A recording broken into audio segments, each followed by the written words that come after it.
Assalamualaikum warahmatullahi wabarakatuh. Bertemu kembali di mata kuliah Tafsir Tarbawi. Pada kesempatan kali ini kita akan mempelajari salah satu tema yang berkaitan dengan tema kontemporer yaitu menjaga kelestarian alam, perspektif Al-Quran untuk kehidupan berkelanjutan, membangun kesadaran dan tindakan nyata berdasarkan ajaran Islam. Ini adalah pertemuan ke-14 di mata kuliah kita, mata kuliah Tafsir Tarbawi. Sebelum kita lanjut, kita mereview pembahasan kita pada pertemuan sebelumnya. Beberapa materi dan tema telah kita bahas. Di antaranya adalah kita bisa mempelajari tentang toleransi beragama, moderasi beragama, taatan orang tua, dan lain-lainnya. Nah, mungkin teman-teman bisa disebutkan apa saja materi dan tema yang telah kita pelajari sebelum kita melanjutkan tentang tema yang akan kita pelajari pada pertemuan kali ini. Baik, lalu bagaimana tujuan dan apa tujuan pembelajaran kita pada kesempatan kali ini? Nah, diharapkan dengan mata kuliah ini, mahasiswa mampu membaca dengan fasih ayat-ayat Al-Quran tentang tema-tema menjaga kelestarian alam. Lalu juga tujuan pembelajaran ini, mahasiswa mampu menulis dengan tepat ayat-ayat Al-Quran dengan tema yang kita kaji. Yang ketiga, mahasiswa diharapkan mampu untuk menghafal dengan fasih ayat-ayat Al-Quran tentang menjaga kelestarian alam. Dan juga mahasiswa diharapkan mampu menjelaskan kandungan ayat Al-Quran tentang tema-tema yang kita kaji pada pertemuan kita kali ini. Dilanjutkan, diharapkan selain itu bukan hanya faham dan hafal, tapi masih mampu untuk mengamalkan ayat-ayat Al-Quran tentang tema-tema menjaga kelestarian alam, serta dapat untuk menganalisis dan menjelaskan metodologi pembelajaran ayat Al-Quran tentang tema kelestarian alam. Sebagai prolog, bagaimana tanggung jawab kita selaku umat manusia di mana manusia adalah sebagai manusia sebagai umat Islam diamanahkan sebagai khalifah di muka bumi ini. Oleh karenanya ayat ini Al-Quran tidak bertentangan dengan ajaran prinsip memelihara alam. Dan kita bukan hanya mengatur kehidupan sosial, tapi juga menjaga dan melestarikan alam semesta ciptaan Allah Subhanahu wa taala. Kelestarian alam adalah bagian tak terpisahkan dari iman dan ibadah kita. Ada beberapa ayat yang Allah cantumkan dalam Al-Quran dan berisi tentang perintah dan petunjuk menjaga serta melestarikan alam. Pada kesempatan kali ini ada dua ayat yang akan kita ajukan. Yang pertama ayat di surah Ar-Rahman ayat 7 dan 8 serta surah Al-A'raf ayat 56. Untuk lebih fasih dan lebih tartil membacakan ayat Al-Quran, mari sama-sama kita menyimak dan mengikuti bacaan dari Syekh Al-Fusari yang kita akan dengar dari aplikasi yang dibuat oleh Universitas Muhammad bin Saud, Saudi Arabia. Lalu selanjutnya nanti bisa kita ikuti cara bacanya setelah kita mendengarkannya.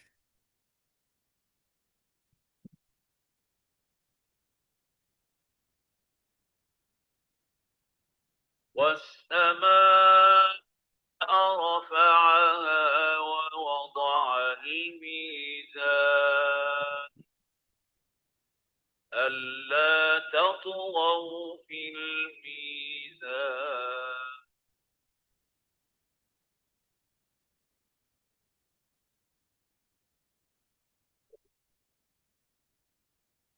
Selanjutnya kita akan sama-sama mendengarkan surah Al-A'raf ayat 56. Silakan dengarkan dan diperhatikan terjemahnya. ولا تفسدوا في الأرض بعد إصلاحها وادعوا خوفا وطمعا إن رحمة الله قريب من المحسنين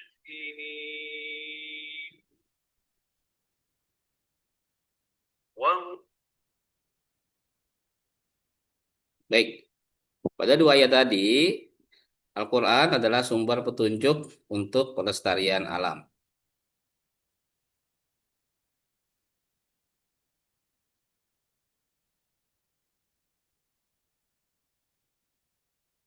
Baik, kita kembali ke materi kita.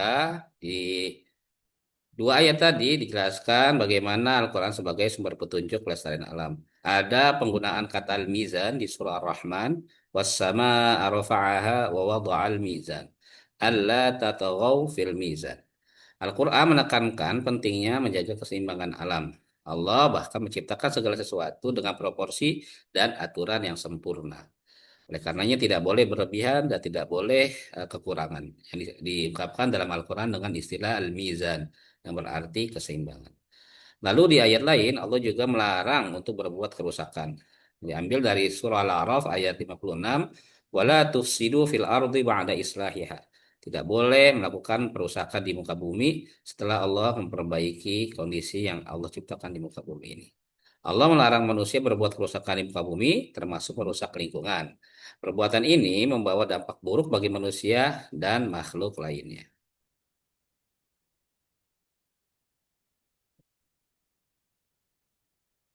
Baik, lalu bagaimana kita memperhatikan hadis-hadis Nabi?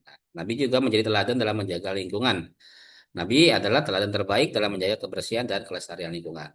Jadi Al-Quran diimplementasikan dan dijelaskan oleh Nabi secara perbuatan dan secara perkataan. Salah satu ajaran beliau mencakup berbagai aspek dari kebersihan individu hingga pelestarian sumber daya alam. Ada sebuah hadis yang diriwayatkan oleh Imam Muslim di mana diriwayatkan dari sahabat Abi Malik Al-Harith bin Asim Al-Ash'ari. Qala Rasulullah Shallallahu alaihi wasallam, Nabi bersabda, "At-tahuru syatrul iman." Bahwa kesucian adalah sebagian dari iman. Nah, selanjutnya kita akan mengkaji sebuah penelitian yang diungkapkan oleh Fatihatur Rahmah, di mana beliau meneliti dua pandangan ulama, yang satu diambil dari ulama kontemporer yaitu Syekh Yusuf Al-Qaradawi, dan satu lagi diambil dari ulama klasik yaitu Imam Al-Ghazali.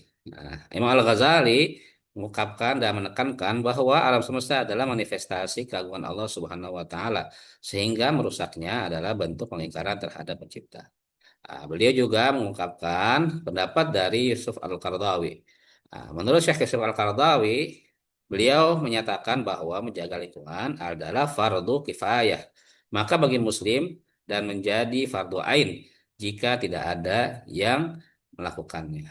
Maka semua ini merupakan bukan hanya sebuah anjuran, tapi sebuah kewajiban baik sebagai pribadi ataupun sebagai majemuk, sebagai umat manusia dan umat muslim.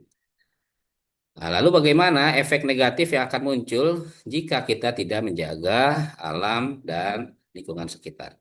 Nah, teman-teman mungkin bisa menyebutkan apa saja efek negatif, bisa berupa polusi, lalu apalagi perubahan iklim atau deforestasi. Nah, ini mungkin hal-hal yang ditimbulkan dari kelainan manusia dalam menjalankan amanah khilafah.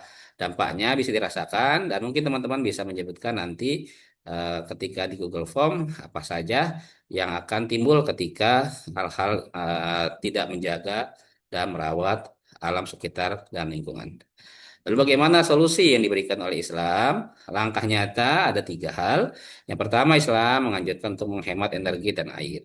Ajaran Nabi tidak boleh berlebihan dalam menggunakan air, bahkan saat berwudu, dan itu bahkan dilarang walau dalam kondisi air yang sangat berlimpah. Yang kedua, ajaran Nabi mengadakan penghijauan dan penanaman pohon. Pentingnya menanam pohon dan menjaga area hijau sebagai sedekah jariah dan sumber kehidupan. Dan yang ketiga, pengelolaan sampah dan daur ulang, menjaga kebersihan, mengurangi limbah, serta mendorong praktik lingkungan. Lalu selanjutnya, kita juga akan membahas tentang peran komunitas Muslim. Bagaimana komunitas Muslim memiliki potensi besar untuk menjaga garda terdepan dalam gerakan pelestarian alam. Masjid dapat menjadi pusat edukasi dan aksi nyata. Oleh karenanya mengadakan program bersih, bersih lingkungan, bersih rumah, dan lain sebagainya, kampanye hemat energi dan menanam pohon adalah bukti nyata bagaimana peran yang bisa dilakukan oleh seorang Muslim. Nah, lalu bagaimana teman-teman? Bagaimana kesimpulan kita di akhir? Masa depan yang berkelanjutan itu akan terjaga dengan tiga hal. Pertama, tanggung jawab bersama, kebaikan di dunia, investasi masa depan. Nah, oleh karenanya, di akhir sebagai bentuk evaluasi dan kriteria penilaian, teman-teman bisa mengisi Google Form yang telah disiapkan linknya ini dan dikumpulkan 3 hari setelahnya agar pada pertemuan selanjutnya kita bisa evaluasi dan bisa kita komunikasikan bagaimana hasil-hasil pembelajaran kita pada kesempatan kali ini. Mungkin itu yang dapat kita pelajari pada kesempatan kali ini. Mudah-mudahan bisa mendatangkan manfaat dan bisa diamalkan. Wallahu a'lam bishawab. Terima kasih. Semoga Allah memberkahi upaya kita dalam menjaga alam. Mudah-mudahan semua yang kita dapatkan menjadi ilmu yang bermanfaat dunia dan akhirat. Tutup dengan doa dan hamdalah. Alhamdulillahirrahmanirrahim. Assalamualaikum warahmatullahi wabarakatuh.